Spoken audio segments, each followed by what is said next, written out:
Yep, that's Jimmy wiggling the old indicator. Gave you 30 seconds of epidemic instrumental or royalty-free background music.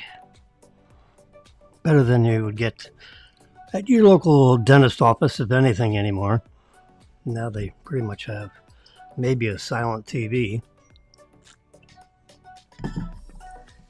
in which you're watching a game show of years ago, if you're lucky. There we go. There's Jimmy. Yeah. Well, the news is loaded with all kinds of stuff. You know, as you know, I clipped these screen images from Flipboard, my favorite, pretty much my only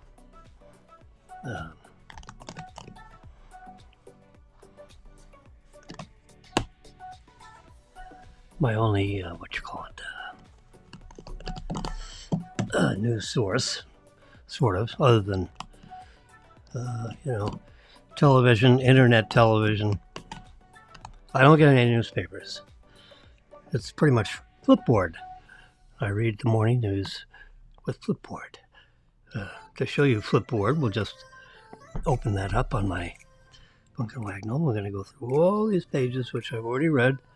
We go to here, and then we go to there, and there's Flipboard. Abortion looks like a key issue in 2024. Abortion looks like a key issue in 2024. I don't understand that. It's a...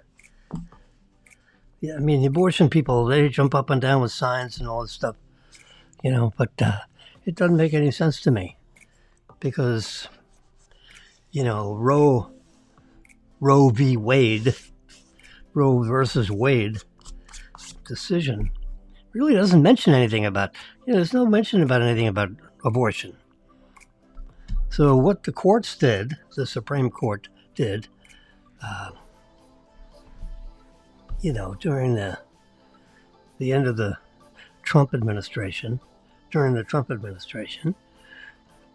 was they said, we're pushing it back to the states because there's no mention in the Constitution. The 6 members of the Supreme Court are considered reasonably conservative, but not far right-wing, and they read the Constitution as it was written. It's not a live document that can change, with the decades. After all, it was handwritten, over 250 years ago. And it's still our Constitution today, the United States Constitution. We are a federal republic of states. Now, I'm not I didn't graduate as a history major. I graduated actually as a pre-med student in biochemistry, the chemistry that everyone avoided when I went to school. I think they avoid it even today because every word is like, whoa, this long, like one of the medicines I take, hydrochlorothiazide. I mean, do you know how big that word is? Hydrochlorothiazide. Whew, it's this big. And I was, my mother was what was known as an English scholar. Not from England, English, English, the English language. She was a language scholar. She could speak 5 languages. How about that? 5. Woo! Wow. That's a lot of languages. It included Latin. She loved Latin. English, of course. She was a valedictorian of the Jamaica High School. Valedictorian mean she got the highest grades in the Jamaica High School, which was, Jamaica, Queens, New York, Manhattan, borough, big school of 2,500 students, thereabouts. I didn't count them. I just remember her mentioning that. I remember it was Jamaica High School.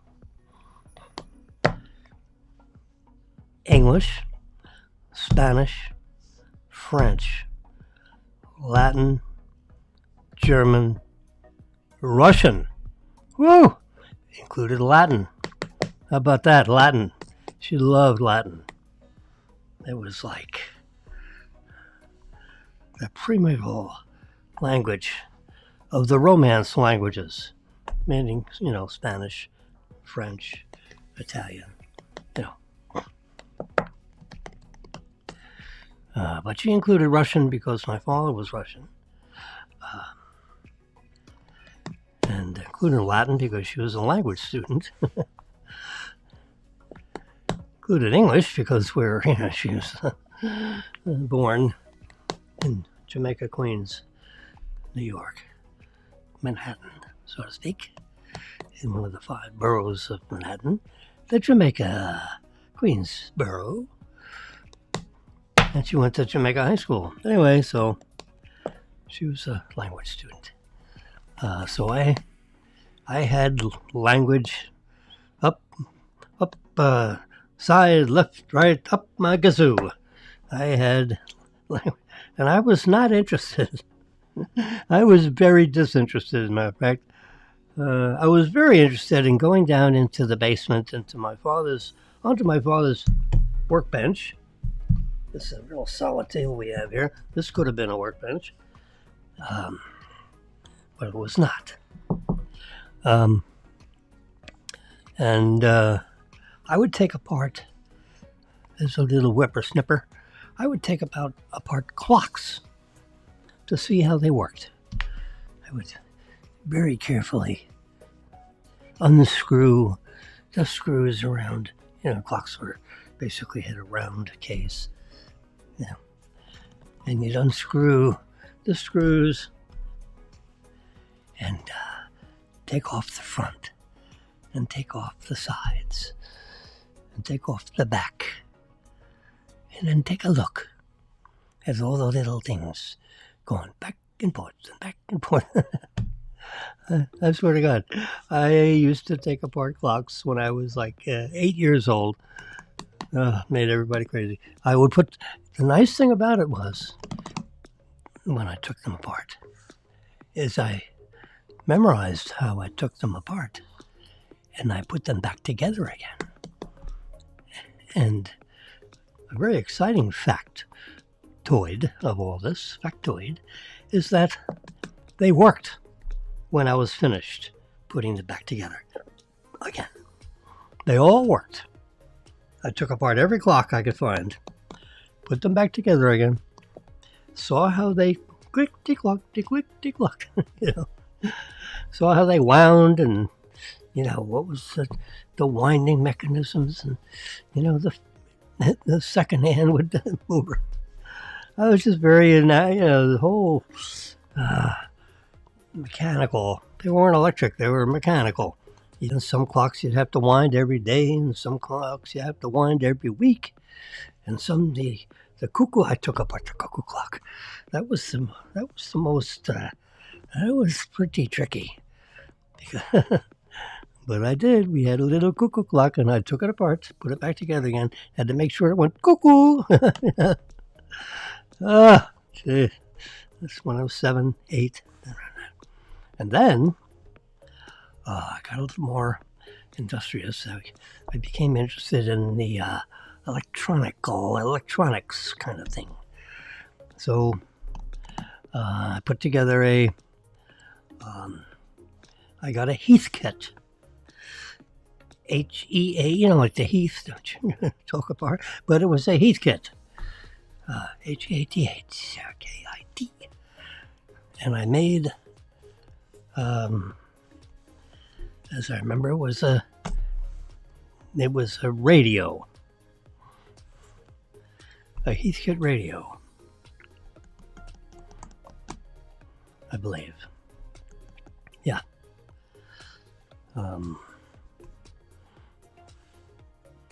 And then I got even more. I found out how I could.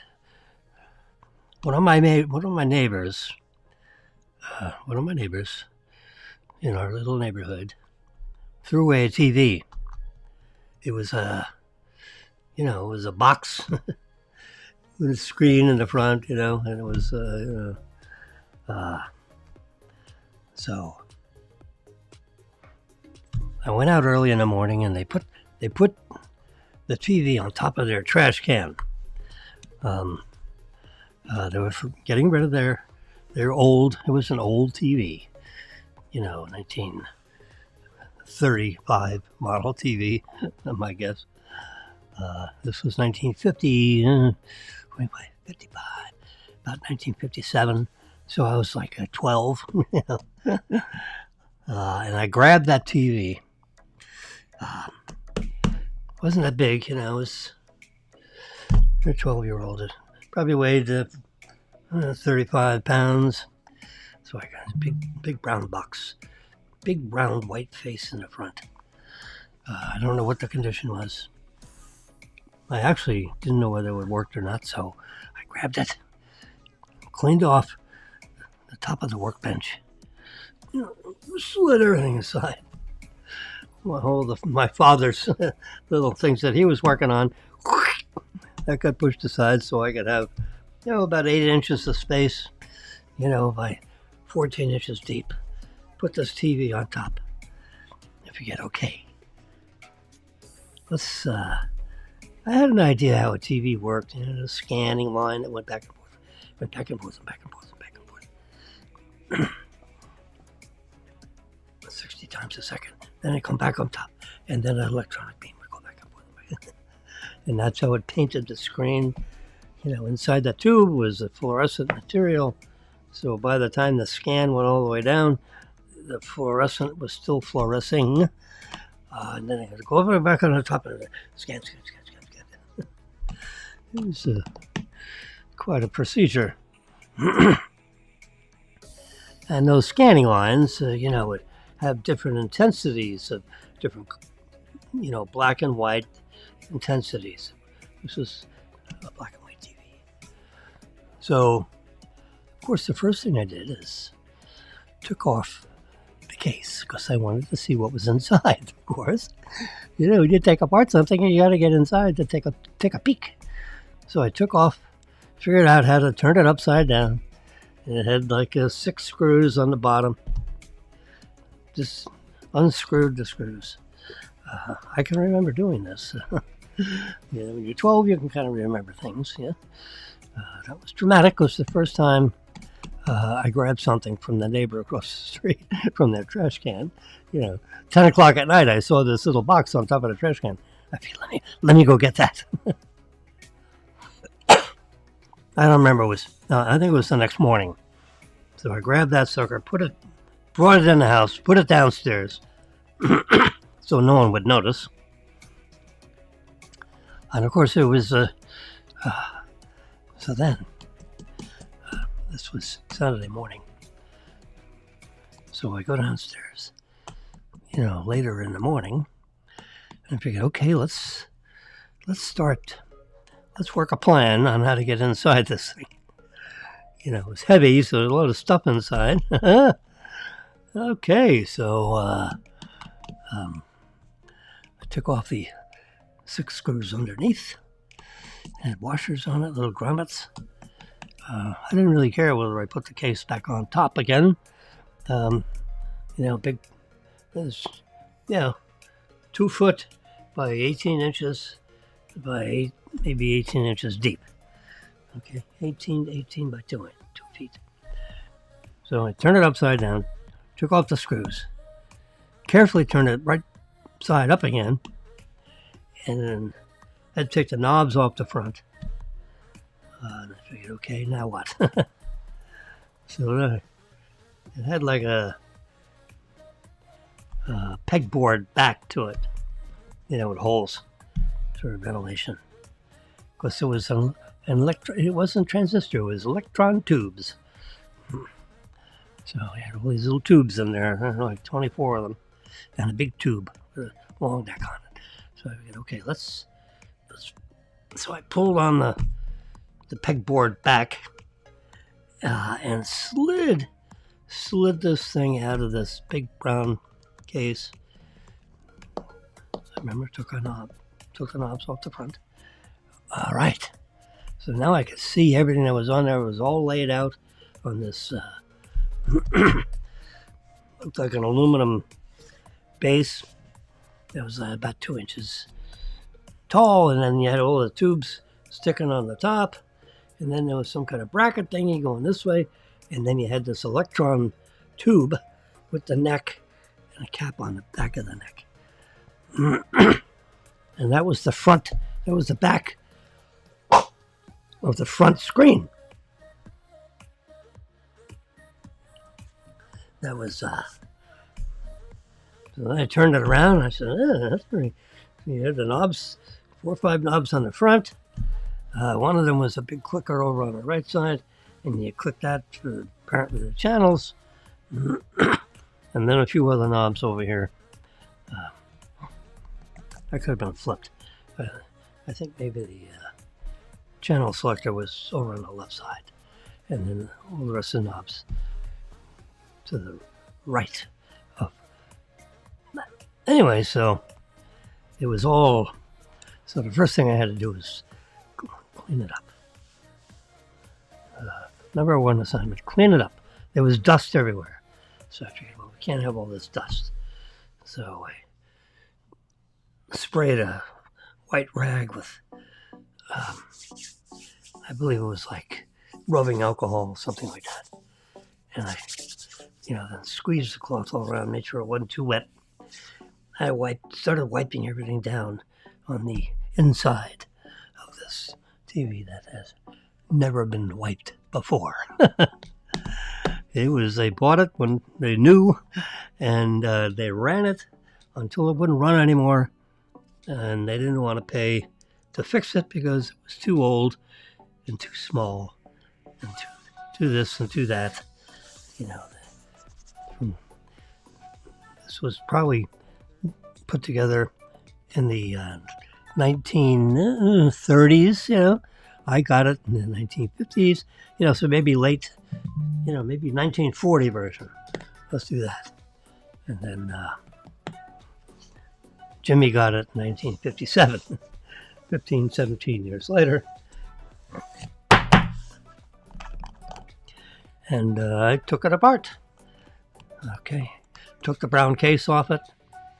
So now we I turned it upside down, unscrewed the screws, put it right side back again, and slid the insides backwards off of the case. And then put the case on the concrete floor behind me, because I was in my father's workshop in the basement. So I took it apart. And but took it apart only means I took the case off of it. So now I cleaned everything up,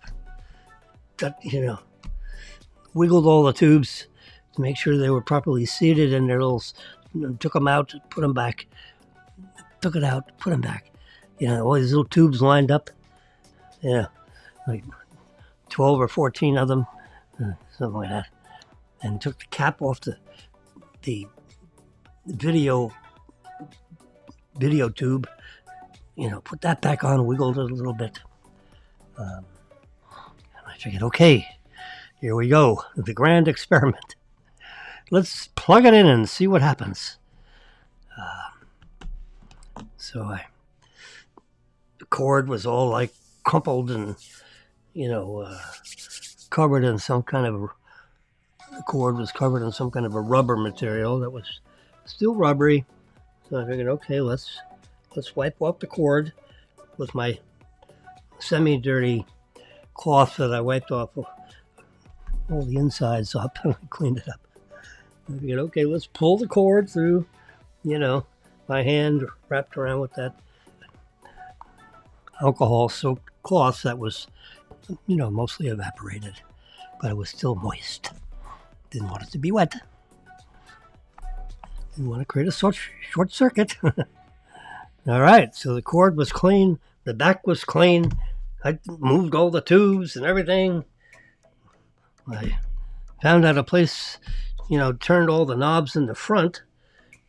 Couldn't tell what they do because the instructions, labels was on the box, which I pulled off. So I looked at the box to figure out what these 5 doodads did in the front, what that didn't have labels on them. I could tell the channel selector because he had clicked that around. We had a TV upstairs, so that was familiar. I figured, all right, I found out where the volume control was, and you turn the volume control all the way, and just one click, and it was off. And then you turn the volume control, and it would click, and that turns it on, and then you continue to raise the volume. So I rotated all that counterclockwise, so it clicked to what I believe to be the off position, although I wasn't 100% sure. I was pretty sure. So then I looking around the workbench to see where I could plug something in, and there was a little sockets over here on the side of the workbench, which my father made, probably with my grandfather's help, and they made this very beautiful, very solid workbench, and there was electric panel. That was pretty interesting. If your apparatus had a low frequency capability,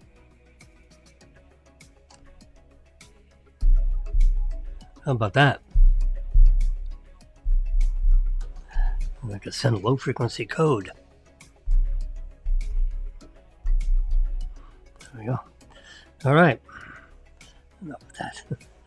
So I plugged it in there, and I went over to the volume control, and are we ready on the left? Ready on the right?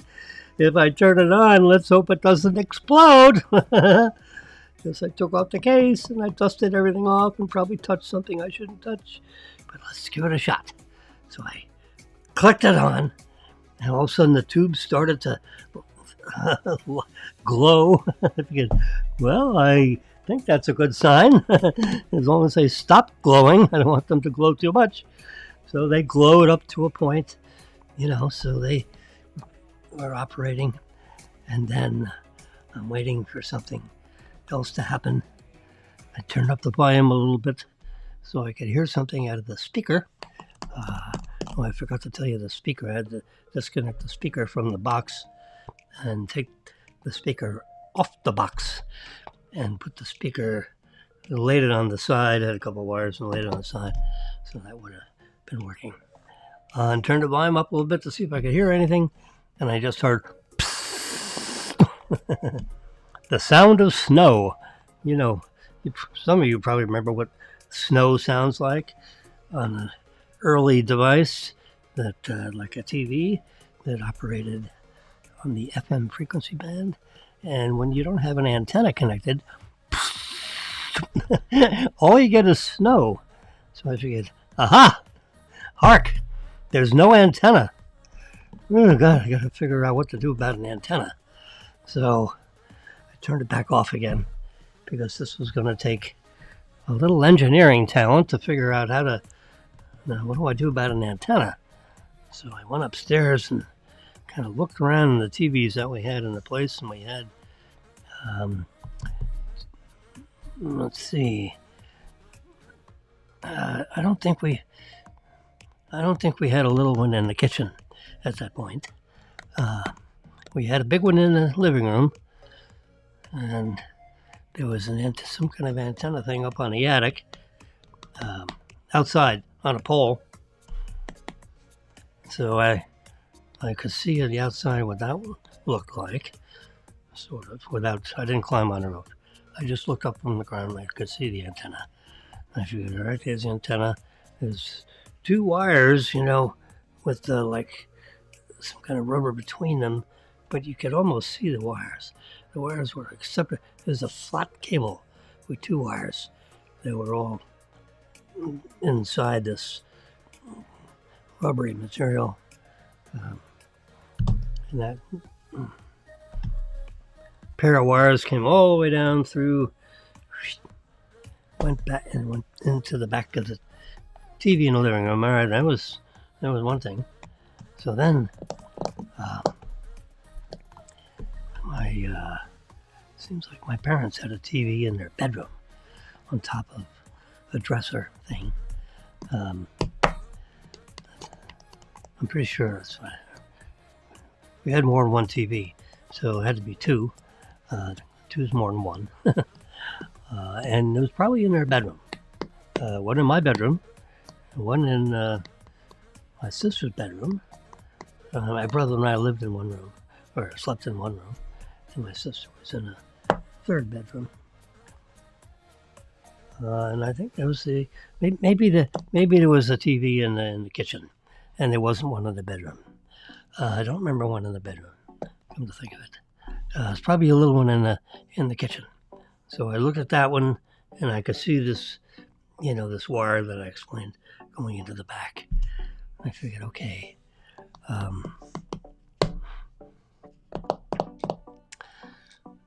And there was also this telescopic thing that you'd pull up, and then it would bend over. It was like you pull it all the way up, and then in the bottom of that was like a little hingy thing, and then you could bend this wire, and there was two of them, so you'd pull them both up, and you could open them up, like this, and bend them around, a little bit, about 90 degrees. And we got, aha! There's, it seems like we have two wires going in the back, and then you also have this antenna thing that has two whatchamacallits. So the young engineering talent that I was, let's go get a coat hanger, a wire coat hanger out of the closet, which I did. So I ran to the closet, got a coat hanger, and unraveled the top part, that had the loop that hung on the pole that was in the closet. Got a hanger that had no clothes on it, of course. Untwisted the top of the hanger, cut it down in the middle, because I remember the telescopic things were separate. I figured, okay, we'd have two pieces of wire, which is the wire coat hanger, and we have to connect it to the antenna terminals that were in the back of the TV, on the bottom of the chassis. We'll call it an aluminum chassis. And it had two screw terminals where you connect the wires for the external antenna. Aha! That's what this must be. The TV in the kitchen we had upstairs was a more modern TV. It was like a 12-inch screen. This one was smaller, round screen. This was a round screen in the kitchen, but it had like a baffle in the front that made it look like it was square, but it was not actually a square tube. The tube was round, but it just had a square rectangular baffle in the front of it, giving me the appearance of a square tube. Okay, they got a little tricky when they got a little more modern with their TVs. The old one just had a round opening, round tube, so you saw the TV image projected on a round tube, and of course there would be nothing on the top and nothing on the bottom of the curved part of the round. You just see this. Well, they decided, well, let's just cover up the unused portion of the tube and give you the illusion that it's a rectangular image, which of course it was. It just was projected on the round face of a big 14-inch tube, let's say, and it gave you like 11 inches diagonal, or whatever. 14, 13, 12 inches diagonal, let's say. It was actually, it was 10 or 12 inches diagonal. Not quite the size of my 11-inch iPad here. Because this is 11 inches diagonal. It was probably 9 inches diagonal. Small. Anyway.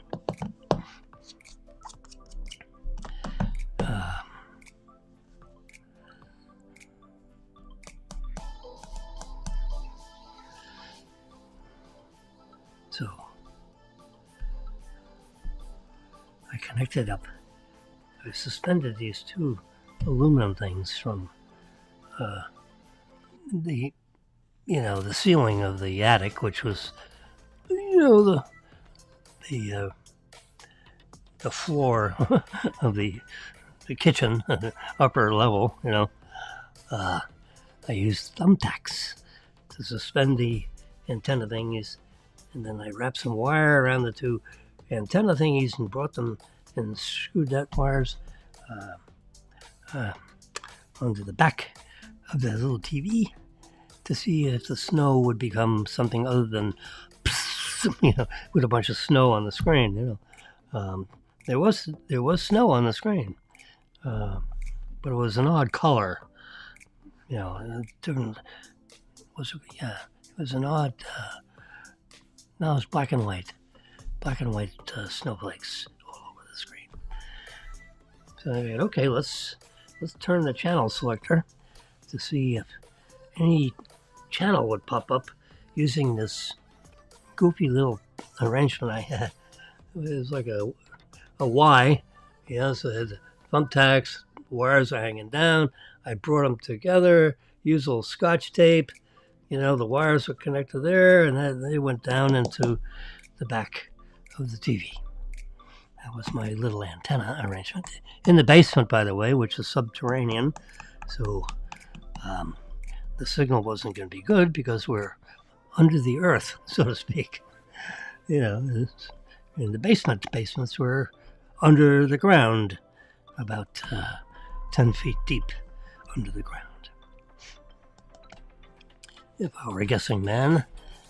And so the snow and the audio, because I could hear it through the speaker, was almost sounding like there was a channel. Let's click it one more click. I clicked it, and aha! I got some sound from something, some channel. It was like, I think it was channel 2 or channel 4, something like that. And I rotated the front of the doodad that was on the chassis. The aluminum chassis had a thing coming out, and you could turn the channel selector and you could put the knob back on. And so I clicked it, this way, and I clicked it that way, and I clicked it back, another click, turning it to the left, so to speak. And you could rotate the outside of the dial because there was like a two-phase on the dial. You had a thingy in the clicker in the middle, and then an outside thing you could rotate. So I rotated that a little bit, and aha! Look at that! I could see a picture, a snowy picture, lots of snow. But I could hear them. They were talking, and it was some kind of a morning show, newsy morning show on Channel 2. I think it was NBC, Channel 2. NBC was one of the first channels, broadcasting in the New York City, out of New York City, Channel 2, I think. Channel 4, Channel 2, something like that. So I think maybe it would have been Channel 4. We could Google it, but let's Google it. What the heck? It's got my interest up here. NYC channel number. early TV.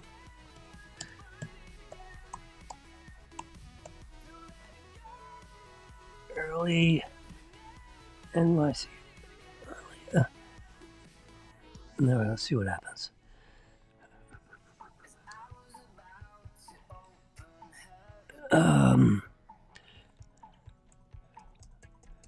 Let's set it early. Let's just put 1950s.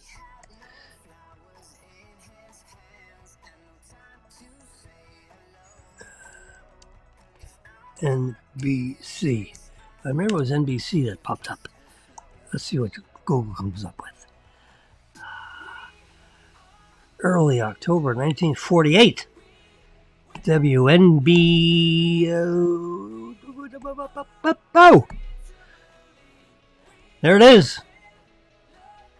Channel 4 became WNBC TV in 1960. All right. That's it. There it is. You see it right there, living color. That's great. That is unbelievable. You know how fast. You know that's what's amazing thing about the internet is that that is NBC New York became Channel 4 in the early days of TV.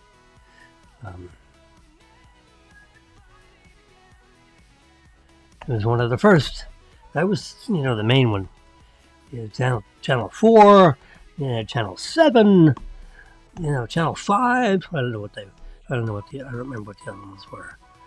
But I remember NBC was Channel 4. And there it is. July 1941. 82 years ago. I was before Jimmy. It used to be listen to this. Now, this is important because I remember this. Look at that. Right in the middle of your screen, if you're watching. I'm wiggling a little bit. It used to be, it was WNBT. I don't remember this, actually. From 1941 to 1954. And then it became WRCA because it was the RCA TV. Because RCA, Radio Corporation of America, WRCA, hello, from 1954 to 1960. So that's, 6-7 years. It was WRCA. And then the WRCA, broadcasting network, looked around in their boardroom and they said, you know what? The RCA company is, we do more than just, make TVs and have RCA TVs and RCA radios and Radio Corporation of America, RCA. I believe that's what it stood for way back when. They changed their name to WNBC, the National Broadcasting Company. There you go. 1960 to 1992. And then everything turned like electronic and UHF and, so that's and there's the dialogue, which I'm sure they're explaining it better than I did. Originally broadcast in 2.0 to 2.1 FM megahertz, 2.0 megahertz, and it consisted of 60, vertical lines, 20 frames per second, on a frequency of 2.75 to 2.85 megahertz, Yep. Felix the Cat was one of the first symbols that was broadcast. Then, of course, NBC came up with their, the thing that we're all used to, the peacock. It had more feathers a long time ago. They changed it to like 6 colors. You know, and it had like 14 colors, and then they brought it down to 6, with a little peacock head in the middle, which you can see there.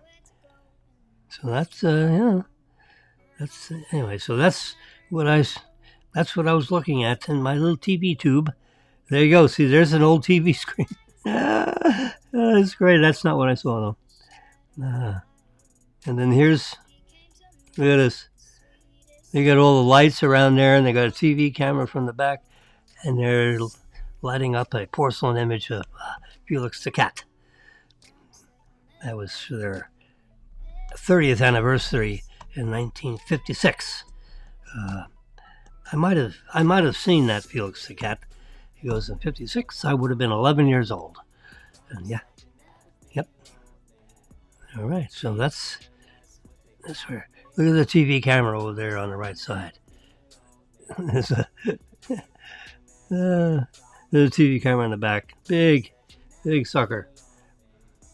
Not much. Let's see if they have any more pictures here. A lot of verbiage discussing all this stuff. Anyway, so that's what I was looking at in my RCA. I think it was probably an RCA early. Let's see, we can Google that too. Let's get rid of New York City. Early TV. What do you call it?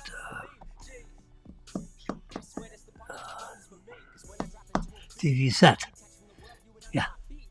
Ha ha ha! Yes, sir, me, Bob. Let me shoot up that picture right there. We got more pictures. Wasn't that big? It was smaller.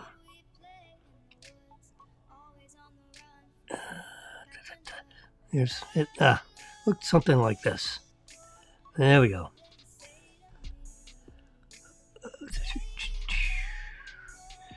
Let's take a picture of this. Is it doing it? I don't think so. Rats.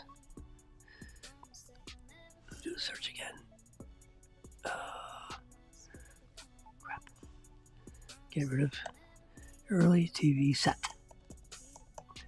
SETS sets. There we go.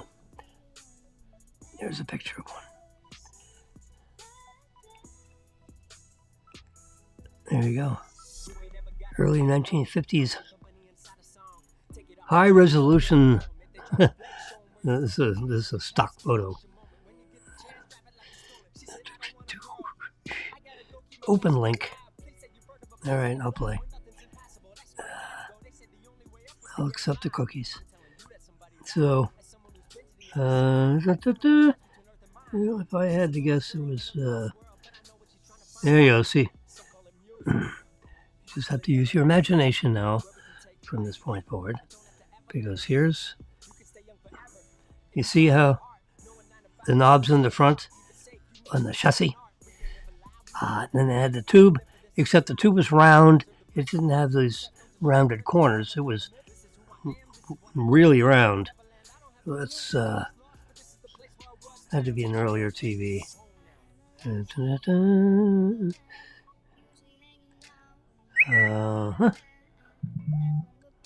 So it was, more like this.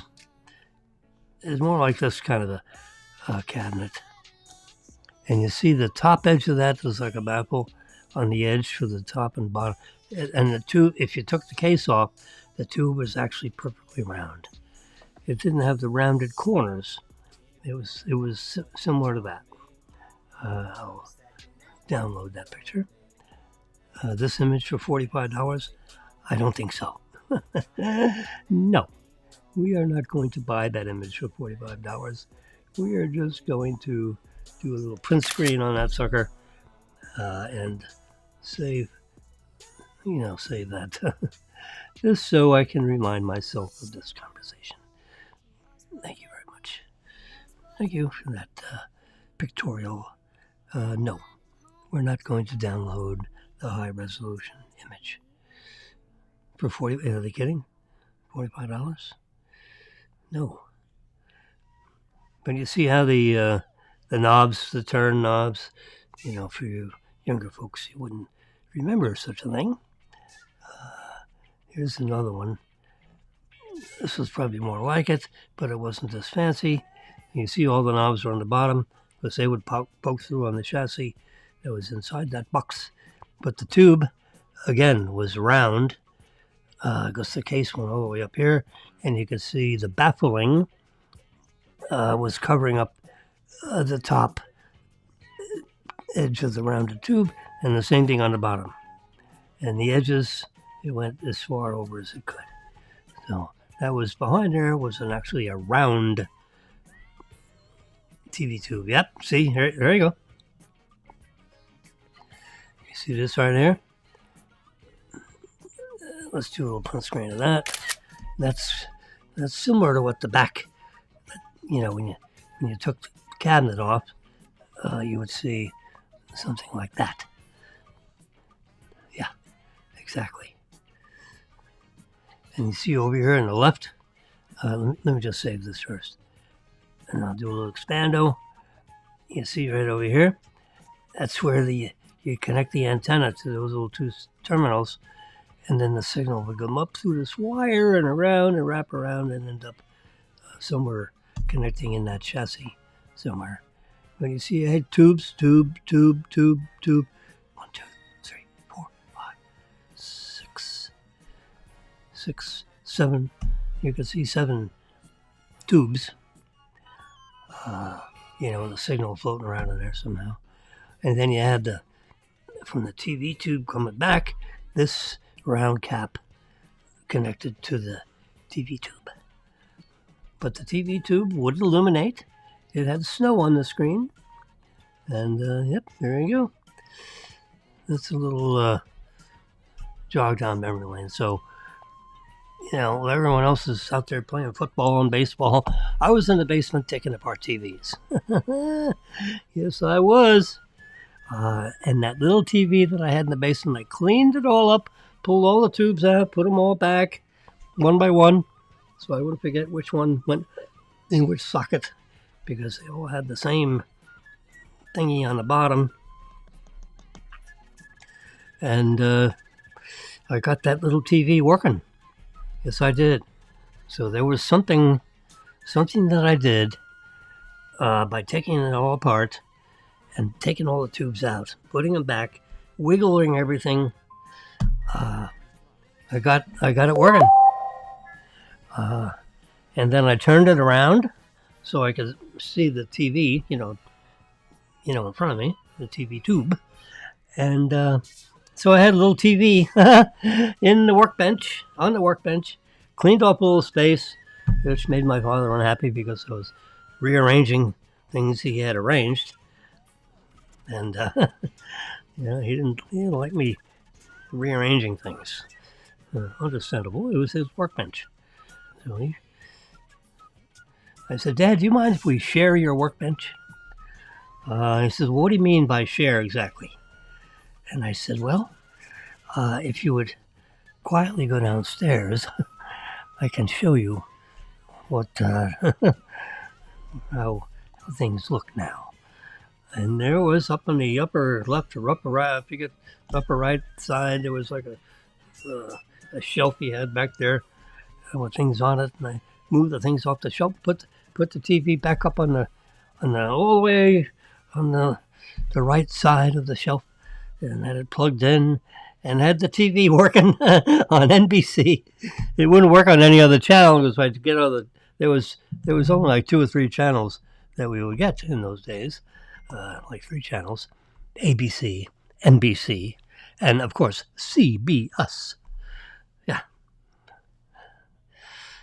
the Columbia Broadcasting Network. I think that's what they call themselves. See, Columbia, because the oldest and biggest university in Manhattan was Columbia. Remember that? That's been in the news lately with all the wackos taking over the Columbia campus and, screaming at all the Jewish students, which there were, a goodly number of them. Anyway, so that's Columbia. Used to be King's College in 1754. Can you imagine? 1754, 1854, 1954. So a couple hundred years ago, King's College in 1912, if I remember. I wasn't here then, but just thinking back in terms of history, I think in 1912 they changed their name to Columbia University. Used to be called King's College. Yep. So CBS, I think, picked up the Columbia thing and made it the Columbia Broadcasting Network. CBS, Columbia Broadcasting System, maybe. Yeah. I have to come up with a word that makes sense. So let's call it system.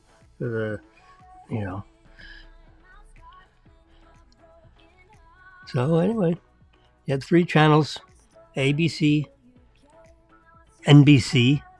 ABC was American Broadcasting Corporation. And then CBS and NBC. Yeah. NBC was Channel 4. And one of the channels was Channel 5. And another channel was Channel 7. Ah, yes. Yeah. Then there became like an educational channel. And that was Channel 2. So you had 2, 4, 5, and 7. Those were your primary channels. Channel 2 came a bit later, but there was, 4, 5, and 7. Yep. Okay. You can Google that. See what Channel 5 was. My guess is it was one of those other 2 channels. NBC was the favorite at the time. There was no CNN and all that came much later. 25 years later.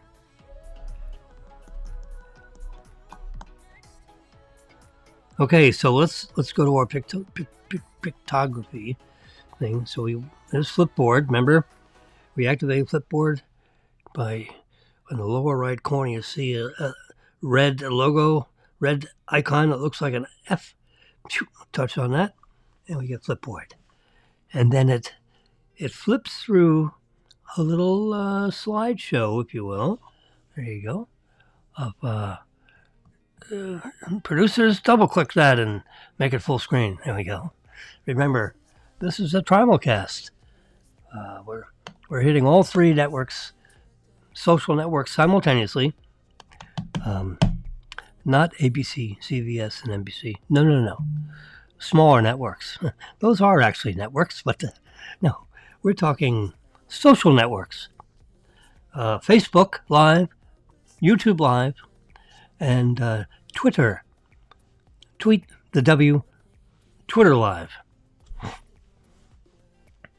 And now we're looking at Flipboard. So while we are simultaneously broadcasting on 3 social networks, what are we broadcasting?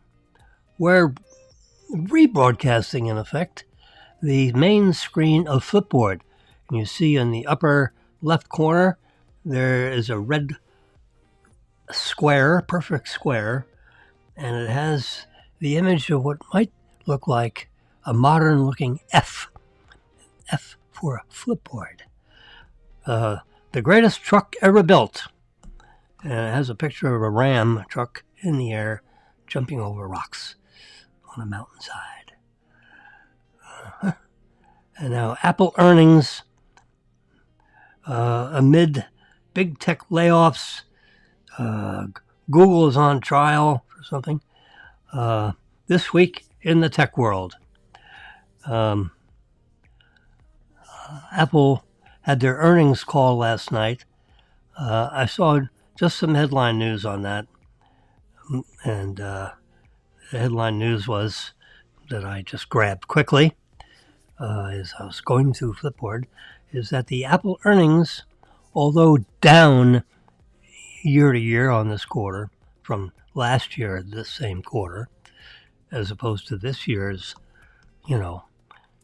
March 31 quarter, Apple's March 31 quarter in 2023, it was higher then, a little less now.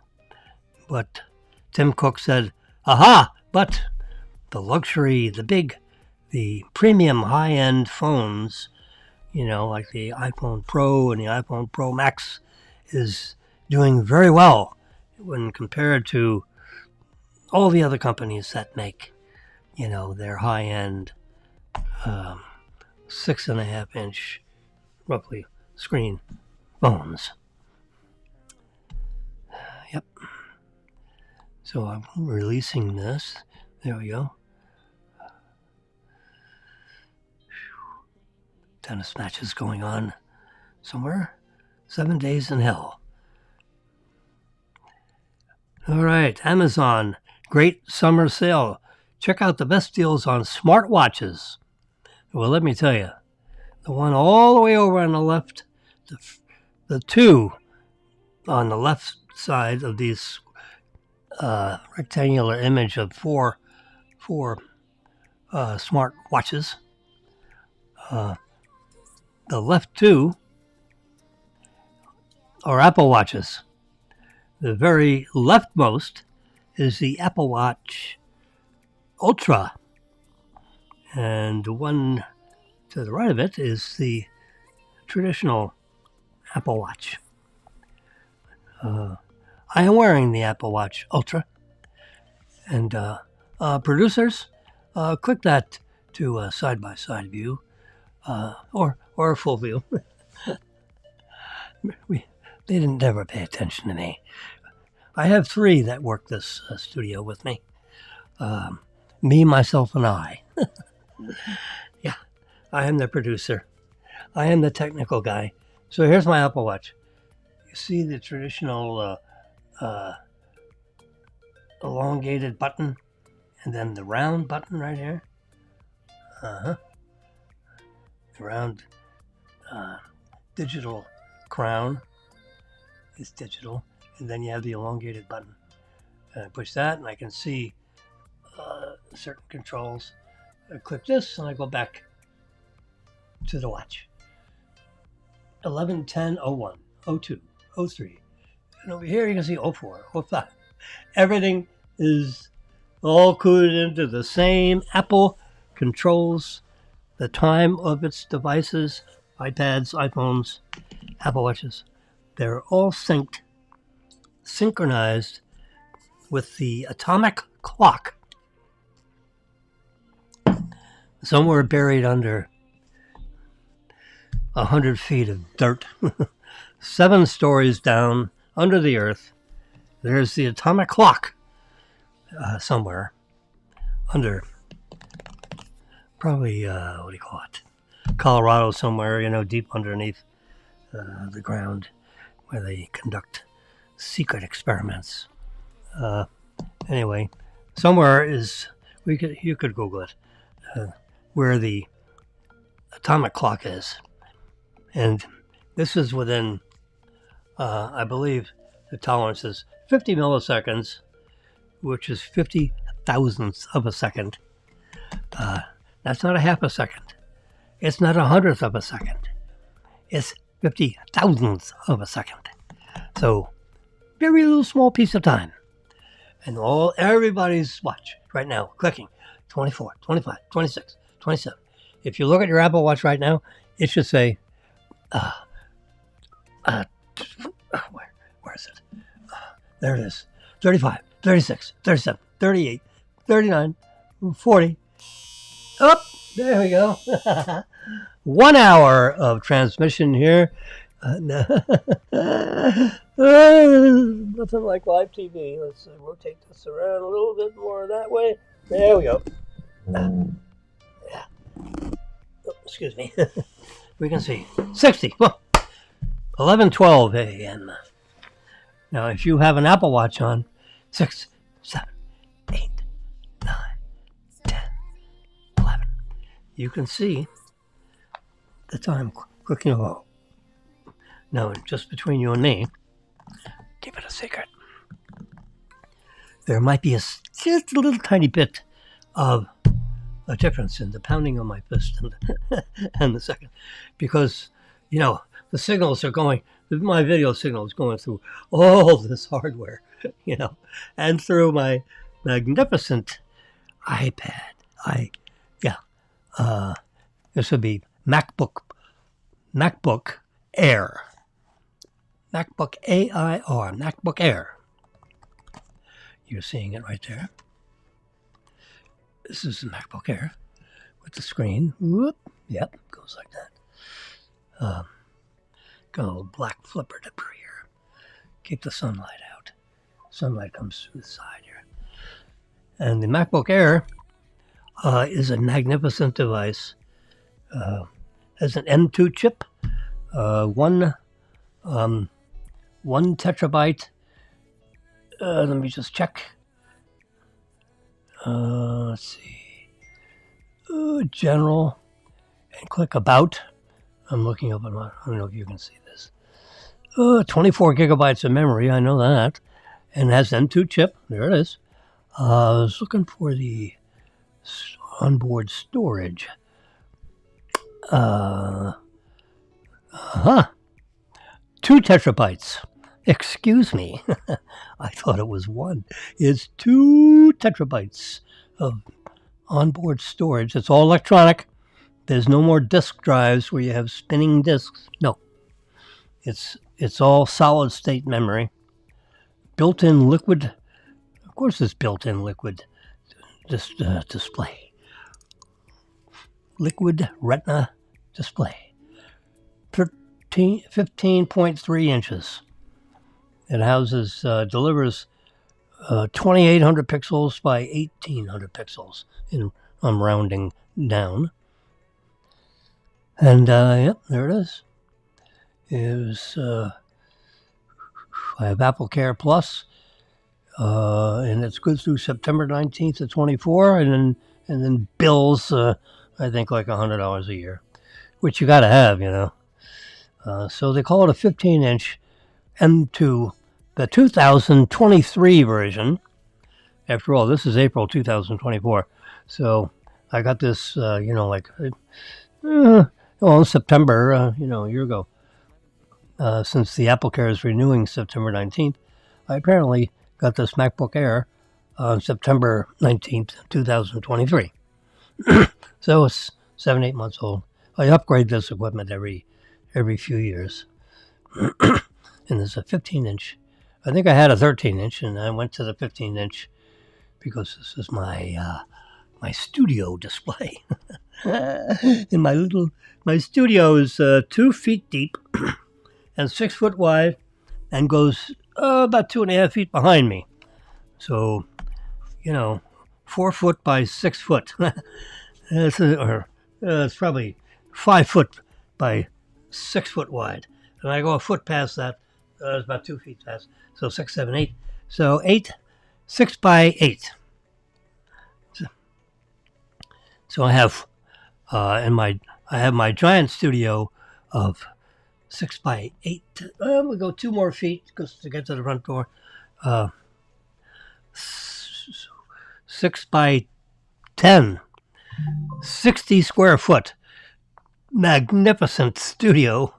Got things piled up everywhere around me. We use every square foot because I only have 60 square feet. My feet aren't actually square, but I have 60 square feet of studio space. It's time to take my watch off and charge it, probably. So let's put that on the charger. My little charger thing over there. The little disc thing that, I don't know if you can notice, if you're seeing this little charger doodad. Yep, see, it went bing. And my watch is, about 25% with battery and 75% used. The nice thing about this Apple Watch Ultra is I think it has a little more battery capacity. So, come on, what's going on here? Oh, it's just that's why I can't pick it. There we go. So my battery capacity, the other watch, 18 inches, 18 hours, you better have that sucker on a charger, or else by the time the next day goes by, your Apple Watch will cut off automatically because it ran out of juice, so to speak. So, but with the Apple Watch Ultra, like I'm charging it now, I wouldn't have to charge it again until like tomorrow night. It'll go like 36 hours, I believe, is the technical specification. So I like that. So I don't have to, you don't have to worry every. So I will not likely be charging the watch tomorrow morning at this time because I won't need to. So I put it on the little disc that I have in the living room. I'll put it on there like tomorrow night, for an hour. Or it's a rapid charger. So they have a rapid charger and a not so rapid charger. The rapid charger will charge it up in about 45 minutes. And the not so rapid charger fills it up in a couple hours. So I just happen to have a rapid one here, and I got a rapid one hanging over the edge of the couch in the living room where I position myself to watch entertaining TV, golf, the news. Marilyn and I watch The Five together at 6. We time shift it. I record The Five every weekday evening at 5 o'clock sharp, and then I time shift it, record it, so that when Marilyn gets home at 6:30, somewhere around there, depending on tonight, she'll be home at 5:45 because Brennan will get his own ride home. He'll Uber home tonight from his work. Marilyn, this Friday is a real busy day with commuter traffic, so Brennan will get his own way home, and Marilyn will just come home directly from the bank, rather than going from the bank and pick up Brennan and then come back home, which is, like a, 45, 50 minute cycle. So this way she gets home in 30 minutes instead of 50 minutes. Anyway, so she'll be home at 5:35, 5:40. She'll, change and get comfortable clothing, get herself a cocktail. And by 6 o'clock, we'll be sitting in front of the TV that's already on. I turn it on at 5. Get the TV channel all set. And then we'll watch The Five at 6. Yes, we will. And then we'll watch, maybe the 6 o'clock news at 7. So by 8 o'clock, so at 6, 7, 8. So at 8 o'clock, then I'll look over to Marilyn, look to my right, see Marilyn, and say, would you like to watch some entertaining television on our 85-inch big screen that's hanging on the wall in the middle of our family room, living room, dining room, big room. It's one big room. Family room, living room, dining room is one big room. 35 feet long, 25 feet wide. So, 700 square feet just for the living, dining, family room. But it's one big room. So that's why I got one big entertaining TV. From the dining room, which is all the way on the north end of the 37-foot room, you can watch, a 85-inch TV very nicely. from the dining room because it's a big screen.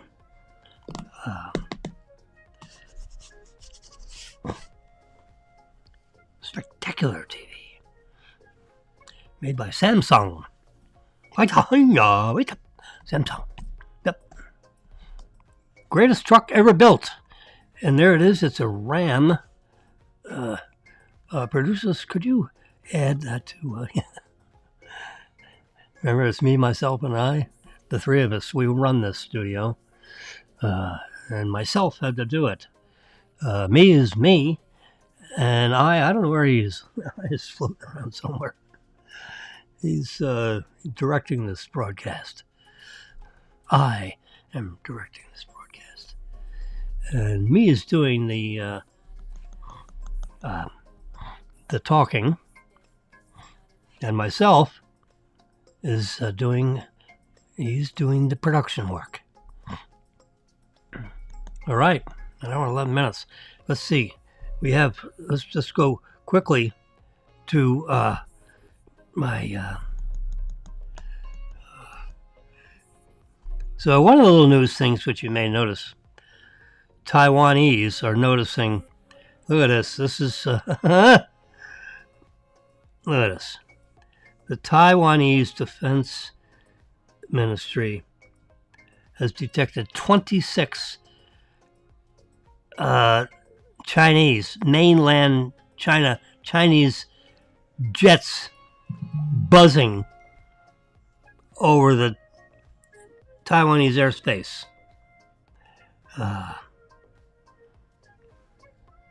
Taiwan is a it's an island, self-ruled population of millions of, and they govern themselves. China says, hey, that's China, that's us. Taiwanese says, we are Taiwanese. We are of Chinese descent. And there's all kinds of stories about that, but look at that. Some trusty iPhone user, that's a guess, probably snapped that picture looking up, and we're talking, when a jet, because you can see here, the top of a building that's not that far away in the foreground of this picture, and you see suspended is a camera thing, that's part of the Taiwanese traffic control system or whatever. It could be foot traffic. I don't know what kind of traffic, but look what we have here. Can I pick it up? We don't want that. I'm wondering if I could pick up this jet. Nope. I was trying to pick it up off the Apple software allows you to pick part of an image and copy it and paste it. But no, the image is too small to do that. Let's do that. No. See, I can do this. You see that? And it says copy? No. I'll do it again. See that? And it says copy? Nope, I don't want it. I can do it on the building, probably. Nope. I can just do it on that little camera doodad. Anyway, so when you're looking at the, you can imagine that picture being taken from someone standing in the street, where you can see the camera thing up in the upper left corner that looks down on the foot traffic and the traffic. And there, look at that jet, and that would be some, you would hear those jet engines like crazy if it's down that low, and probably buzzing around at 600 miles an hour to, remind the Taiwanese that we're watching you and we're coming. And they might just do it because you have this goofy Biden administration that the whole world has gone on fire because we got a dove instead of a hawk. We got a dove guy.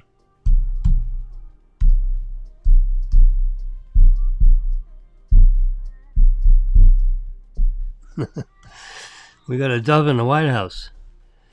So Putin decided to go ahead and see if they could grab Ukraine. So they've been in a battle for 3 years. Israel and the Arab countries, they're on fire. And the Hezbollah, attacked the country of Israel's population and slaughtered, 1,500 people, which if you relate the size of that country with the size of our country, that's like, bad guys came in here and slaughtered 35,000 people. How would we feel about that? Well, that would be that would be well, that's why Israel's like up in arms, because, the ratio of the total population to the population that got, brutally slaughtered, it's like medieval slaughter. It was terrible. They sliced people up and, attacked them. And, just unspeakable crimes against the population. Blood in the streets. It was a medieval, disgusting slaughter. So Israel said, you know what? Hezbollah, you're done. There is no longer going to be any Hezbollah army military presence. And they just, the country is a long, skinny one, not quite a triangle, but has edges, it's like that as it goes down to almost a point down, going south to Egypt. And the little edge that's notched off on the triangular the border is Egypt. And the Israeli army started at the top of the country, and they went building by building, seeking out the Palestinian army and shot the Palestinians' army. Not the people, the army. The military. The Hezbollah Palestinian military. They were shot. As all of them, thousands of them as they went down and sifted through, walls. Now they got into Gaza, and they're going down through Gaza, because that's on its way going south, north to south. And they're squeezing everybody to the last big city. The name escapes me. Not Ramallah. I forget the city. It's all the way on the very tip, right near the Egyptian border. And there are about 1 million Palestinian citizens that have still not got out of the country. They've been told to get out, and the Palestinian army won't let them go because they want casualties. If they want casualties as the Israelis come in, human shields, if you will, as they squeeze down. Anyway, so that area of the world is upset. So here you go. So now the anti-Israeli movements are, there you go. They're being arrested because they're jumping up and down on some of our premier campuses in the United States. And they're setting up tents and, disgusting demonstrations. And the American government, the American cities are basically arresting these pro-Palestinian demonstrators. Forget demonstrators, are you kidding me? They're riots. They should put them in jail and throw the key away for a year. Say, okay, you want to riot on our U.S. campuses? We gave you 3 chances to get out. You wouldn't get out. You wouldn't stop. You resisted arrest. So if you were on a if you are a non-U.S. citizen on a visa, your visa is being canceled and you're being deported. Okay?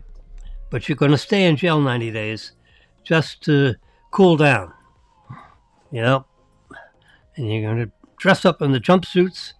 We're going to strip off all this headgear stuff, and you're going to be a prisoner for 90 days or something, and then you're immediately going to be we're going to arrange a flight directly back to wherever you came from. That's what we should do. I don't know what we're doing. We're probably not doing that, but I would arrest and deport if I was in charge of New York City, Manhattan, and these guys are defacing the beautiful buildings of Columbia College that basically they built.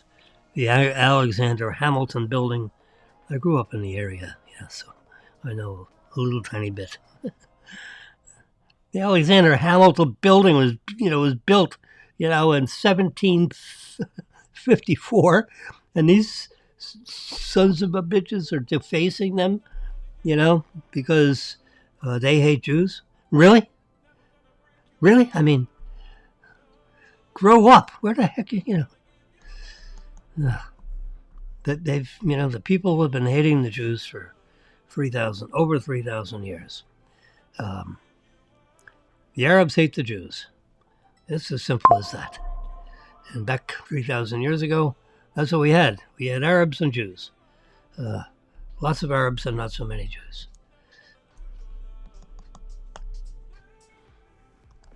That's why that picture's there. Moving right along here let's jump to Apple.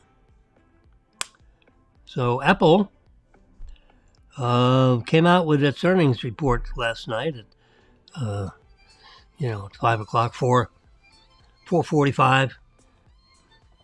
They make sure the stock markets are closed. And then where did they close it for?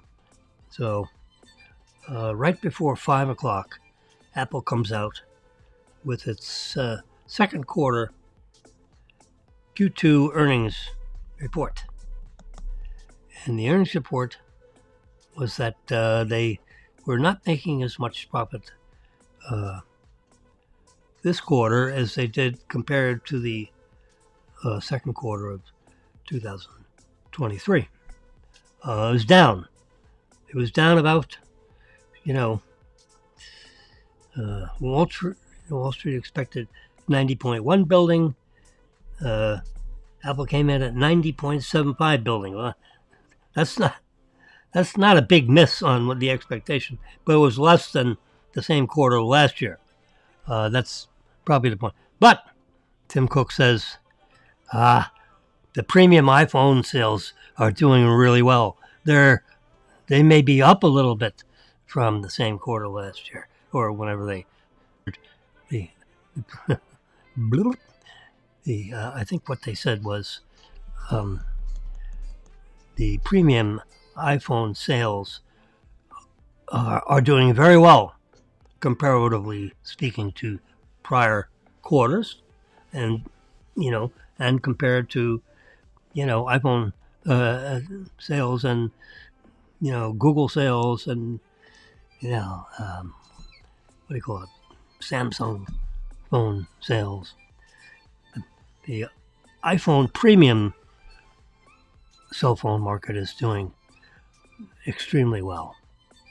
And here's a little graphic which you can see in the middle, on the right side of your screen, in the middle of the right side of your screen. Middle of the top, there it is. Quarterly revenues by category. Apple quarterly revenues by category. And you can see the iPhone sales is around 51% of their entire sales income, their revenues. iPhone sales revenues represent 51% of total revenues. iPad about 6%. Mac, there's Mac, remember? MacBook Air, MacBook Pro, 8% of total sales. Services, now that's like Apple Care, the music business, everything that you pay, $5 a month, $10 a month, $15 a month. The service business, when you get Apple Care for 3 years or 2 years if you buy your phone, that's all in that services figure. 26% of its total revenues. That used to be a lot littler. That was a lot smaller piece. I mean, that's they do $90 billion. Well, it looks like more than 25% is 26% actually. Let's just say 25%. So you divide 100 as 20. Their services businesses is larger than almost every company in the world because it's a $24 billion industry, just their services piece. Whoa! I mean, that's an amazing way to look at it.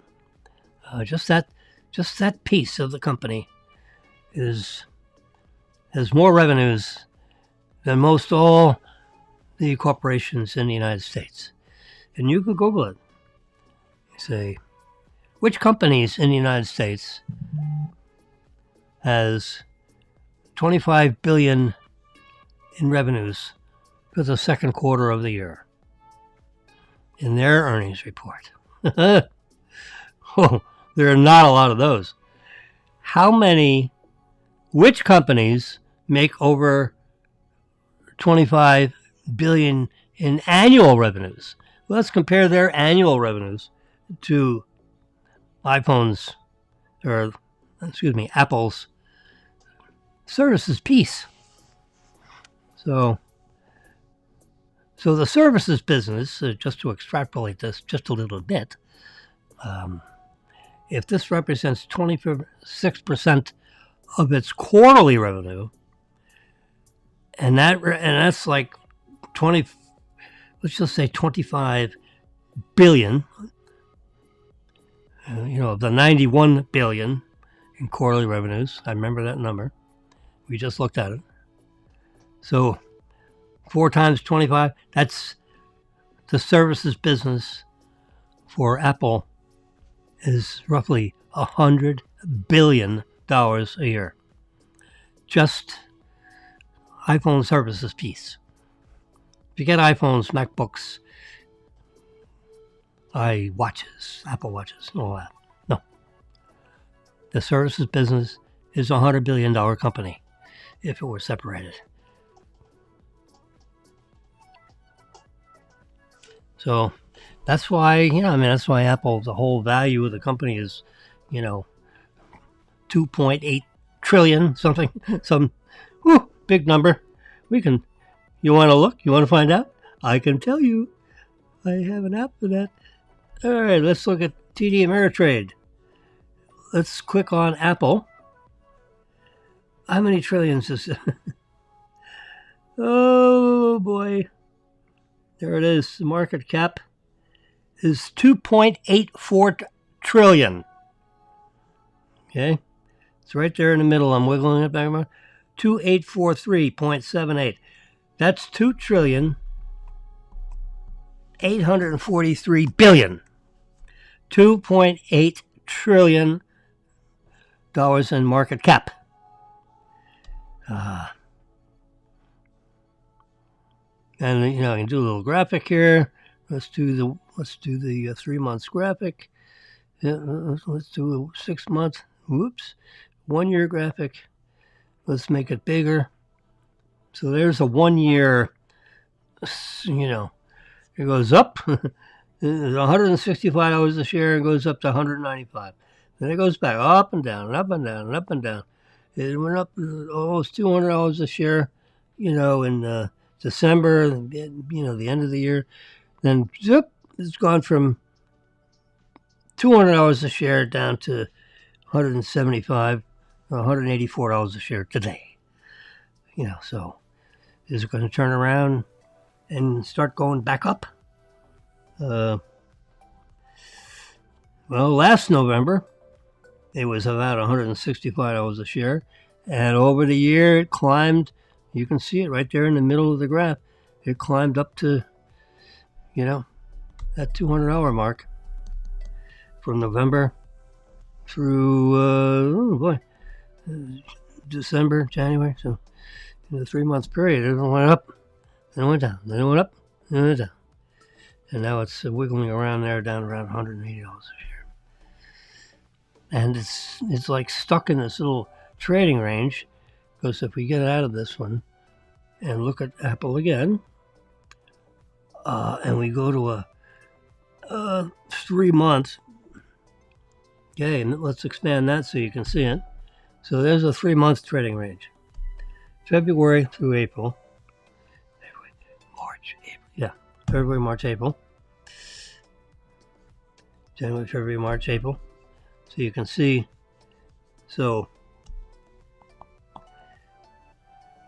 that's all March, it's February, you can see it's going it's like wiggling up and down, but, the bias is down. And why is that? Because our economy Bidenomics is not working. The Biden economy is El Succo. We got wars in 3 parts of the planet. We got wars on the campuses of our own universities. Let me wet my whistle. Excuse me. A little warm coffee. It was hot coffee earlier today, but, at 11:44 a.m., it's not so warm. Not so hot. It's warm. It's not cold. It's warm because it's in my trusty thermos top. I got a plastic lid on there that, it's like rubber sealed. So if it tips over, it won't run all over the place. It may leak a little bit because it's not a real firm lid, but if I dropped it on the floor,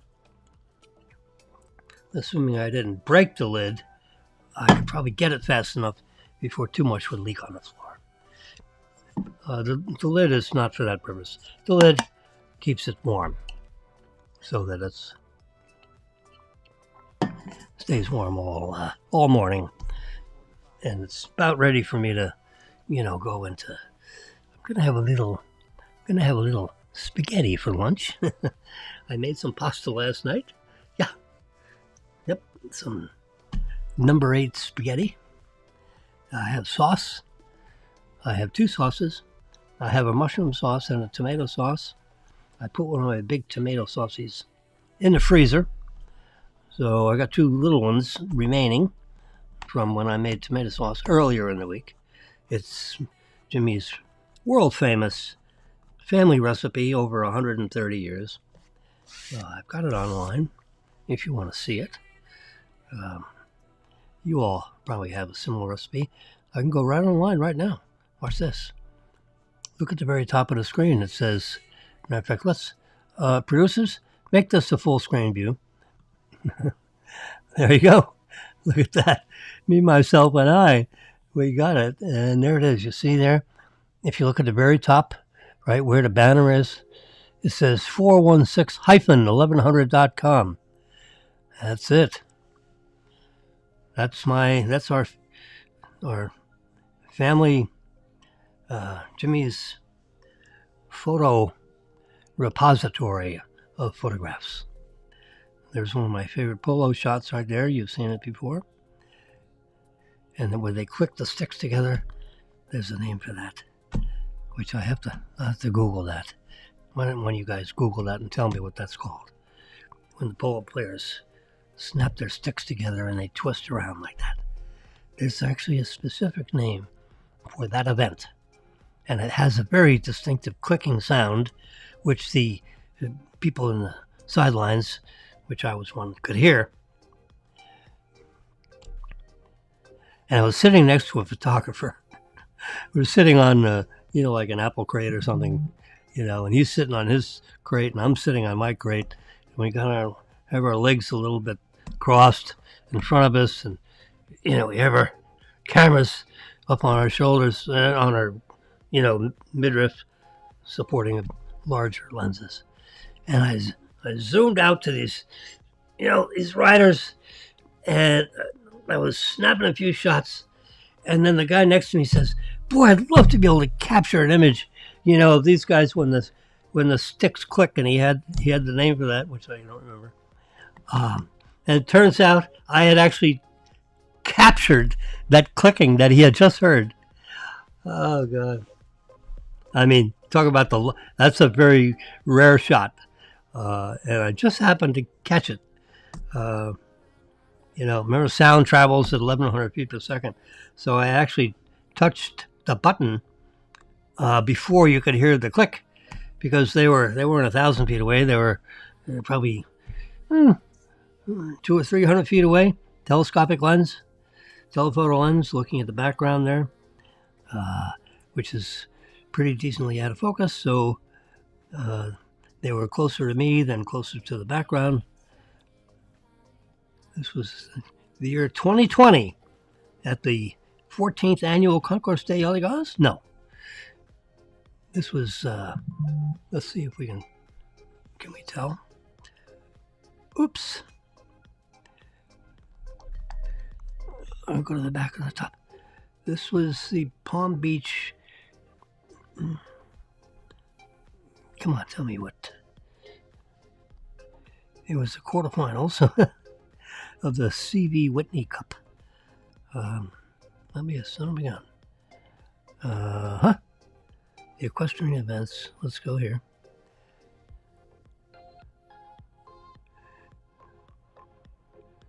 (2002) Palm Beach International Equestrian. 2011, maybe? Nope. Oh, there it is.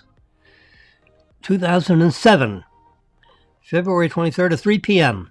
You're looking right over here. This is it right here. We touch that, and it's going to go. There it is. Yeah. They're riding around. See them riding. Yep. That was, it was so nice taking pictures. Marilyn was in the stadium part of the polo grounds. I was sitting on the sidelines, right near the goal. Anyway, I'm sorry. We were at my website because we wanted to see the family recipes. So that image is on the top just because I like it.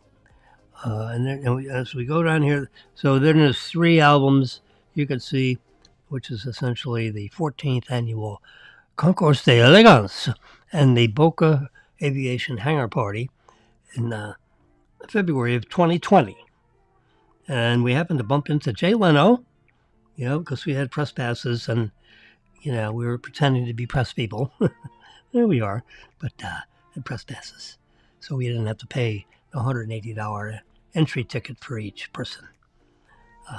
Anyway, bumped into Jay Leno in year 2020, 4 years ago. I'm paging down through all these albums. Look at this. Look at the middle picture that we're looking at right now. Cooking recipes. I'll touch that. And look at there. Spaghetti sauce. Whole peeled plum tomatoes with the spaghetti. That's what I'm going to have right now for lunch. Sans meatballs. I don't know if I have meatballs. And I'm going to use a different sauce today. So this is a plum tomato based sauce. And there is the ingredients. There's the recipe in English. Look at this. This is pictures along the journey of making the spaghetti sauce with the meatballs. Yes, sir, Bob. Saute the meat. See, there's the meatballs. I hand rolled them myself. They're the size, a little bit smaller than a golf ball. Saute them in the saute pan with the olive oil and some little minced garlic. I saute those suckers until they look like that, cooked down pretty good. And then I drain them in a colander. As you see there, I'm lifting it up. I just put that in the red bowl, stainless steel bowl, and it all the juice. I save all the juice from the sautéed meatballs. They're it's turkey sausage actually. Genio, the brand Genio, Genno, Genio. Spicy, hot, spicy Genio sausage. Comes in a white container. It looks like that. See this white styrofoam kind of a container? There are 5 of those sausages lined up in that white thing with the Genio thing wrapped around it, sealed in plastic. It's in the meat department of your local grocery store. I cut off I cool them down real good. Make sure they're real cold, overnight cold. And I peel off the casings, throw them away. Then the sausage I cut up into slightly smaller than golf ball size, Genio sausage meat. And then I have gloves on. And I coat my rubber gloves with some olive oil and makes the gloves real slippery. And then I roll up a meatball and put it in this container, as you see. And then I have olive oil, throw a little minced garlic in there, heat up that olive oil until it's, simmery hot. And I put those spicy turkey meatballs in the pan and saute them up until they look like that. So they're all cooked down, not burnt. You see, there's actually. I gotta click that and make that a video. Oh, there it is. All right, now we've got the. You see, I don't know why. Yeah, there it is. Italian. Yeah, see, saute them all up. Sausage. They're not pork sausage. Red. They're that nice brown exterior texture to them. So see, we've and made keep stirring them around until they're all cut off the, how cool is that? You see that in live TV. Let's see, they're about a couple years ago. About an inch. And then the video's almost over. Cook them through, all the way. Anyway, so you can see that right on my website. You go down here and you look at the spaghetti. Not very complicated. The first one over here is Grandma's original chicken soup in a pot. Chicken soup in a pot. And you basically get a whole chicken. It's all peeled and cleaned and, and you rinse it off real good in warm water. Take out anything that's in the middle, like they put the liver and the kidney and all that in a little baggie in the middle of the thing. You pull that out. Rinse that whole sucker out. Make sure there's no neck stuck in there. It's all clean, empty cavity and clean, empty exterior. I dust it with some Italian seasoning, quite frankly, and then put it in a big pot of water and cook up that chicken, whole chicken, in a pot of water. That is the recipe for, on the left side. You click on that, you get my, I'll click on it. There we go. Grandma's original chicken in a pot soup. So here I wash the chicken, I wash the carrots, I cut the carrots up into little pieces, I cut the celery up, I rinse all that stuff out real good. We got some minced garlic and a little doodad there. You got the onions, which you chop up and saute everything. I put that in the bottom of the pot first. See right there. And then put the seasoning in, and look at that. Chicken, everything goes right in there in a 5 or 6 quart pot. Put the carrots in first. Get the water up to, 150, 155 degrees, 160 degrees. Then you put the carrots in. You let them cook up about 20 minutes. Then you put the celery in. So you want the carrots in first because you want them to get soft. You don't want crunchy carrots. You want soft carrots. We're eating soup. And the celery goes in next. Then you pull out the chicken and you delouse it. Pull out that whole chicken. Grab those 2 legs and pull that sucker out before it gets to the point of disintegration. And, then you put it on a meat board and you take the legs off, take the wings off, you see, because that's the chicken breasty when it's on the bone. So, whoops, sorry. So that's that picture.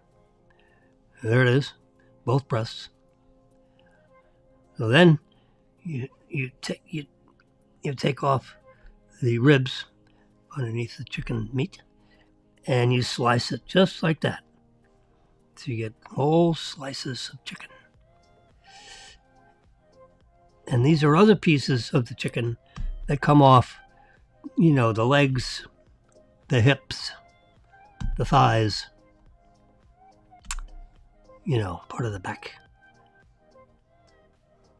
So all the chicken meat, I put back in there, and you ladle some gravy on it so the chicken meat doesn't get all dried out. This is the rest of the chicken meat. Some people don't like a brown of meat. I like a brown of meat. Marilyn, she goes mostly with the white meat. So I got 2 of these Jennie-O white containers.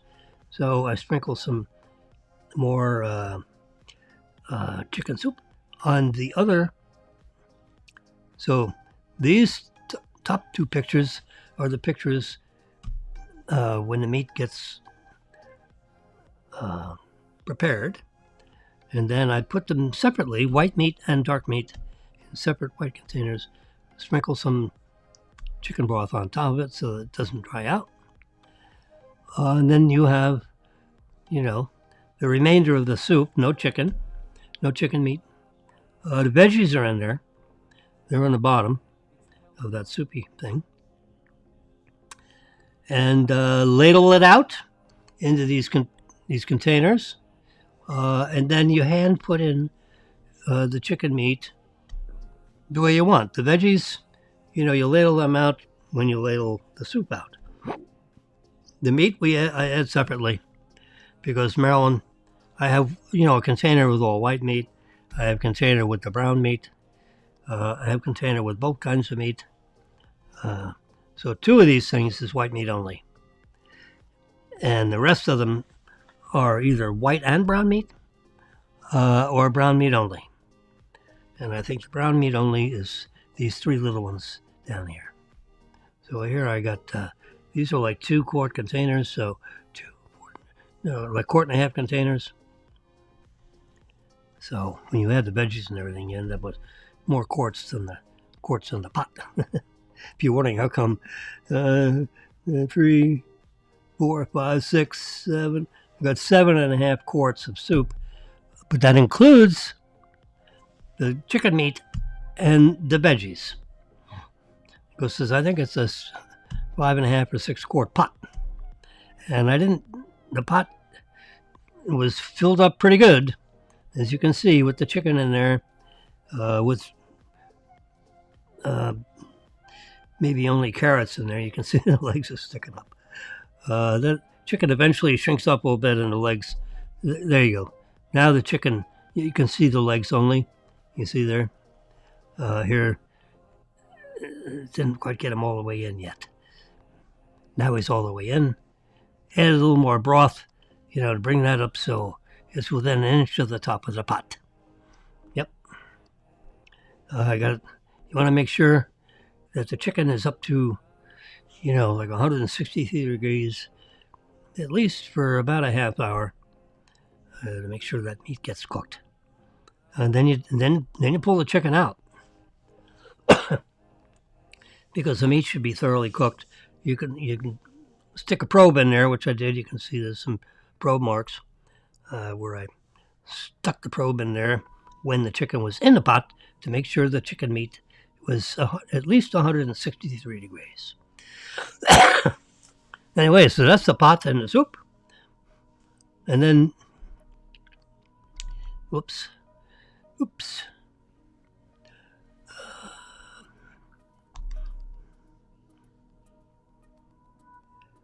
There we go. That was this home page. Go down here to the cooking recipes. I told you the pot and the soup. Here's the spaghetti sauce. It's very simple. You can read these instructions at your leisure. My grandmother passed it to my mother in 1935. It was my grandmother's recipe. And then she told me the recipe, which I wrote down, in 1963. And in 2012, I put it on this website so everyone could see what the recipe is. At any time, day or night, it tells you what the ingredients are. There you go. Half cup extra virgin olive oil. 3 cups diced fresh white onions. You can see. 6 cans of whole peeled Italian plum tomatoes. Remember, this is tomato sauce, so you get the good tomatoes. Don't buy it, in today's prices. Don't get those $2.50 can of tomatoes. Get the $5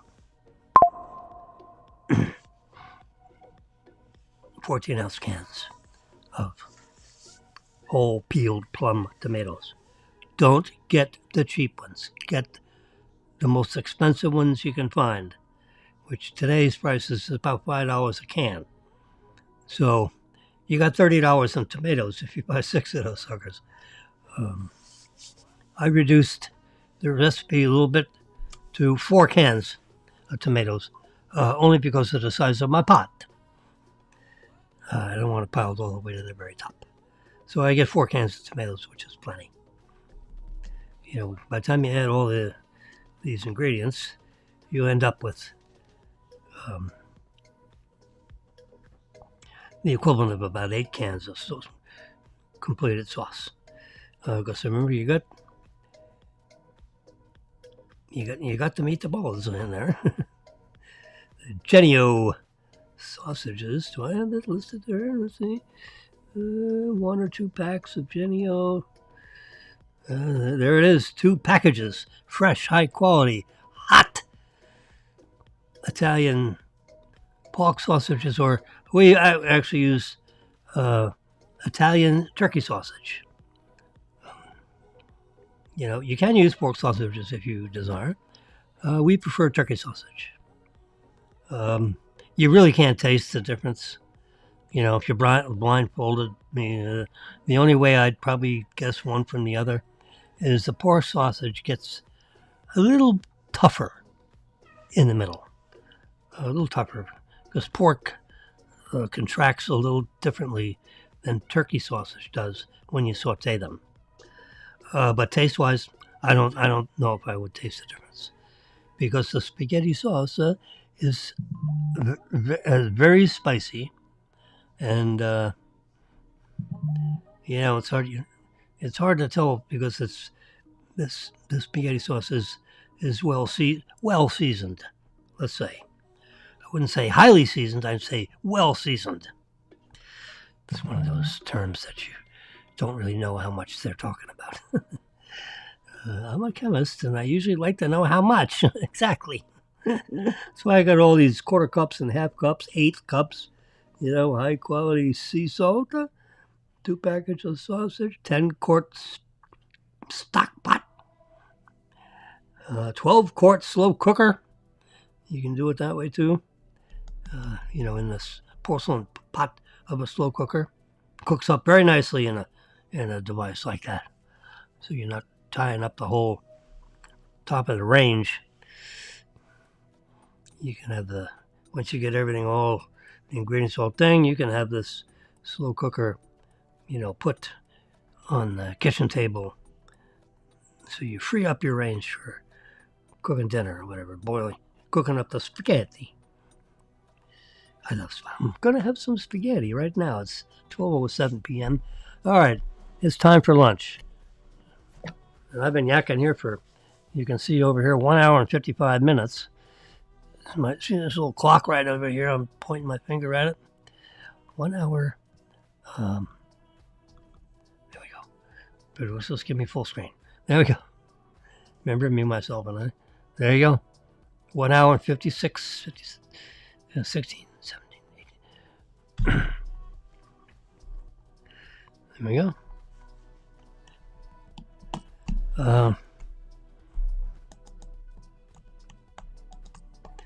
The stock rallies, they go up and down, goes up 1%, and they call it a rally. It's not a rally.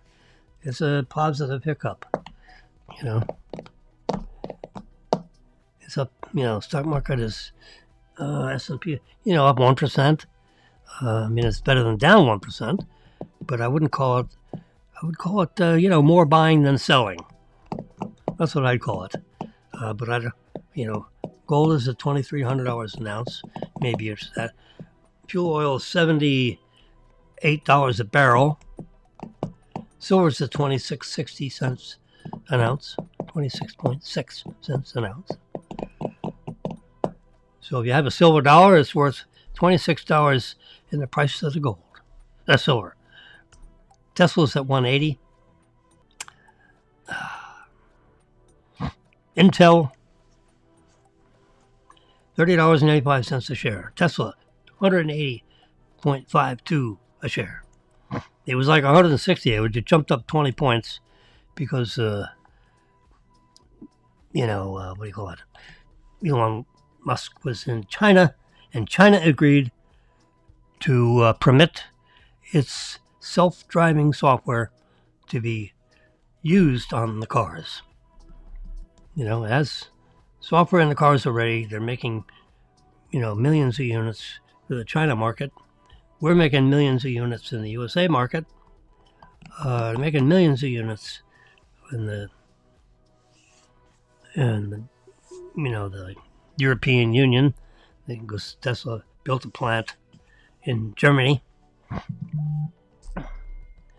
And we got 2 plants in the United States, 1 plant in China. So they got 4 plants. They're building one. Tesla's building another one in Mexico. Not because of cheap labor, but because of the proper real estate deal that they could make, and in a suitable part of the world, because that way, from that Mexican plant, they have channels to ship the cars, into Central and South America. Brazil is a very wealthy country, and they'll be driving a lot of Teslas when that Mexican market opens up. That Mexican plant. And I'm sure Elon Musk is eyeing Brazil. And from a government standpoint and from a real estate standpoint, I guess they decided that building the plant in Mexico would be a little more convenient for the Mexican market and the Central American market than from Brazil.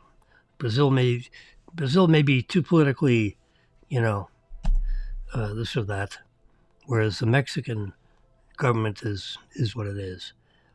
And they felt like they understood the Mexican mindset because they already make automobiles in Mexico.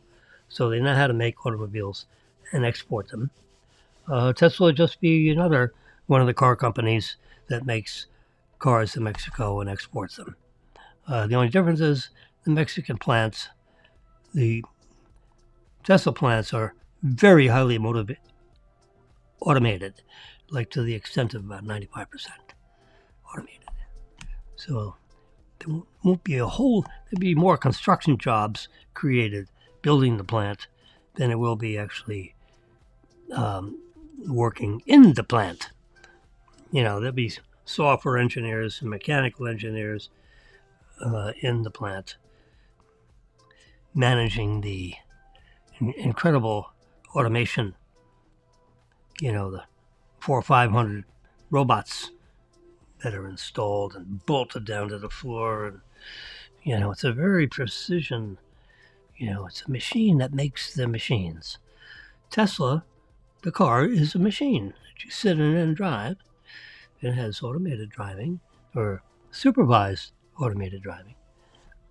And that's what they call it today. And then you have this huge machine that builds the machines. So it's the machine that makes the machines. That's a way of looking at what the Tesla plant is all about. And the machine is highly automated.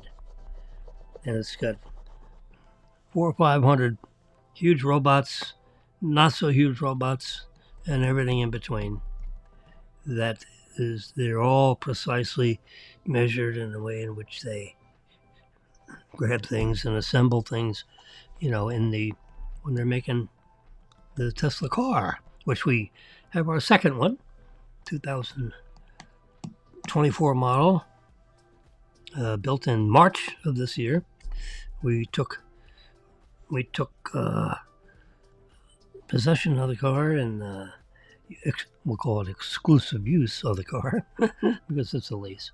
On March 18th. So remember, you make lease payments in advance. So we paid our March 18th payment.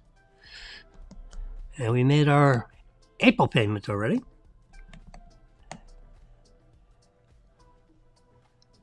Where's the... this would be the logo for there's the car. Where is it? It's 1901 Military Trail. Aha! There's Marilyn. She's parked in the parking lot. There's the curved part of Military Trail. And she's at the Rotary Luncheon. She goes to Rotary Lunch every week on Friday. And she's with some friends that I am familiar with. And they have a speaker. So I'll find out from Marilyn tonight who the speaker was. And, the Rotary always has a speaker that talks to the group for 20 minutes or so. And then they have lunch. And, it's like a buffet lunch thing. And it's in the W Hotel. If I remember, I can move this over. Yeah. It's in that W Hotel. Whoops. Gotta get back here. There we go. There it is. Because we stayed there during the hurricane. In the pool in the middle of this hotel. And they're up. You can see you see the knife and the fork right there? Yeah. That's the Farmer's Table restaurant. And they're right up where the knife is. They're actually, I'll put the picture right in the middle. They're right in the middle of that picture. Whoops, you can't see it. Sorry. Whoops. Whoopsie. There we go. There. They're right there. The Tesla app, you can actually see where the car is. There's the Tesla app. 130 miles of range in the battery at the moment. The temperature of the interior is 96 degrees. We have cabin overheat protection is activated because I think I have you go down here. Yep. 95 degree activation temperature. Yep. So the temperature control system will get activated and keep that cabin temperature, in around that 95, 96 degree level instead of allowing it to get up to 140 or 50 degrees, which would, cook the contents of the car. But it's got white seats, so that way when you get in the seat, and it's not going to be hotter than 95 degrees, even though it's parked right in the middle of the parking lot in the sun, apparently, because it's hot in the car. The car has 1,297 miles. You can see the speedometer reading right there. You can see the serial number of the car. Version 11.1 on the software. There you go. That's the Tesla app. Your phone is your app. This iPad is, or your phone is your key. I'm sorry. That's what Tesla says. Your phone is your key. Well, this iPad is the key also. You can actually create the iPad as a key, which I did. That's how we see all this stuff on my iPad. Yep. We don't want to do that again. And we've seen the Apple revenues by quarter, the pie chart. And now we're going to, oh boy, now I've hit the 2-hour mark, so we're going to go. So I'm going to give you 30 seconds of, what do you call it? This,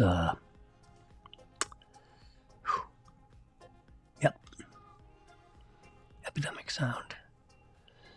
You can see the epidemic sound. So I'm going to give you full volume on that, cut this microphone out, and we'll see you maybe, probably tomorrow morning maybe. Bye-bye.